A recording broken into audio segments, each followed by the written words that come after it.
નમસ્કાર, spark today ન્યૂઝમાં આપનું સ્વાગત છે।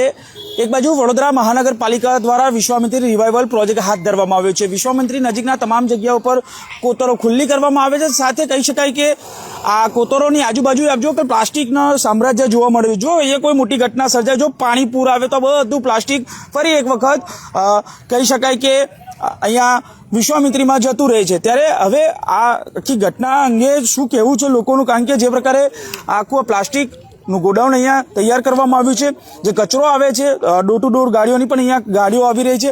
પાર્થભાઈ, શું કહેશો, આખી ઘટના કઈ રીતે જોવો? કારણ કે જો આગ લાગે કાં તો પછી વિશ્વામિત્રી અત્યારે રિવાઇવલ પ્રોજેક્ટ ચાલી રહ્યો છે, શું માનવું છે આપનું? કારણ કે રિવાઇવલ પ્રોજેક્ટ અંતર્ગત જો આ પાણી આવશે તો આ બધો કચરો તો એમ જ જવાનું છે।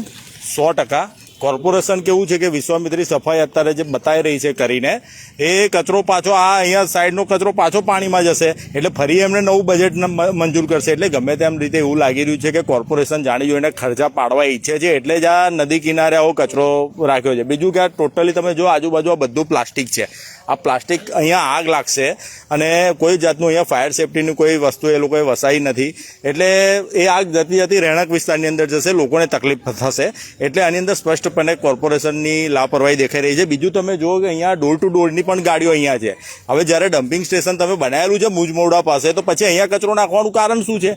એટલે કોઈને કોઈ દ્રષ્ટિએ એવું છે કે આ કચરો પાછો અંદર જાય નદીમાં ને ફરી સાફ સફાઈ કરવાનું નવું એક બજેટ મંજૂર કરવામાં આવે, નવું એસ્ટિમેટ બનાવવામાં આવે, એટલે બધાની કટકી નીકળી રહે એના માટેનો આ પ્રયાસ છે, એવું 100% લાગી રહ્યું છે। બિલકુલ, લોકોને કટકી કોન્ટ્રાક્ટરોનો ફાયદો થઈ રહ્યો છે તેવું સ્પષ્ટપણે અહીંયા દેખાઈ રહ્યું છે। જો કે અહીંયા ઢગલે બંધ અહીંયા પ્લાસ્ટિકો જોવા મળી રહ્યા છે। ખાસ કરીને જો કોઈ મોટી હોનારત સર્જાય, આગ લાગે, આપ જો કે ગઈકાલે એટલે કે 2 દિવસ પહેલા જે વાઘોડિયા રોડ પર એક સ્ક્રેપના ગોડાઉનમાં આગ લાગી હતી, તેનો ધુમાડો તેવો થતો હતો, તેઓ સ્થાનિકોએ હોબાળો પણ મચાવ્યો હતો।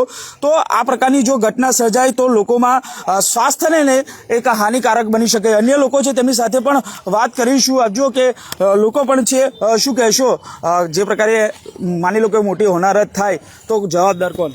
જવાબદાર ગવર્મેન્ટની જવાબદારી છે, વીએમસી કોર્પોરેશનની જવાબદારી છે અહીંયા।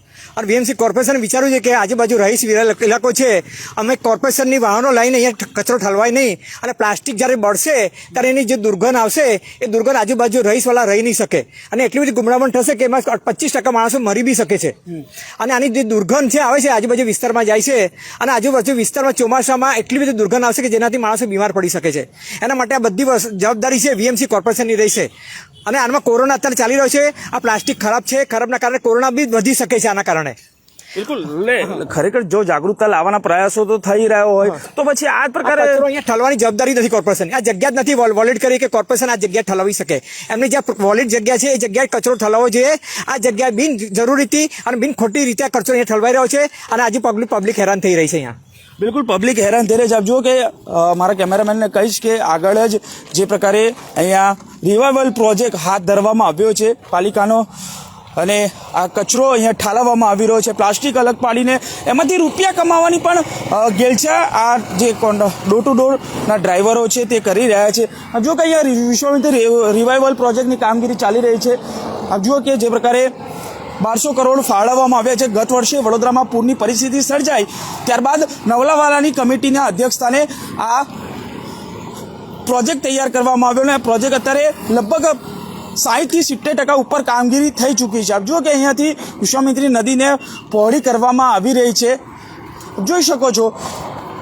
ત્યારે હવે આજુબાજુમાં જ આ પ્રકારના ગોડાઉનો ઊભા થઈ ગયા છે, એટલે પાલિકાના કમિશનર અરુણ મહેશ બાબુ હવે આ પ્રકારે કાર્યવાહી ક્યારે કરશે? કારણ કે આપ જુઓ કે વિશ્વામિત્રી રિવાઇવલ પ્રોજેક્ટની કામગીરી અહીંયા થઈ રહી છે, ત્યારે હવે આ પ્રોજેક્ટને એક અંશે એવું લાગી રહ્યું છે કે નુકસાન થાય તો જવાબદાર કોણ? કારણ કે આજુબાજુમાં પ્લાસ્ટિકના ગોડાઉનો છે, ગોડાઉનમાંથી જો આગ લાગે તો તેનો જવાબદાર કોણ? સાથે આ પ્લાસ્ટિકના ગોડાઉનોમાંથી જો પાણી અહીંયા આવશે, ફરી પૂર આવશે, ભગવાન ના કરે પૂર ન આવે, પરંતુ જો પાણી આવશે ને કચરો સીધો વિશ્વામિત્રી નદીમાં જઈ શકે છે।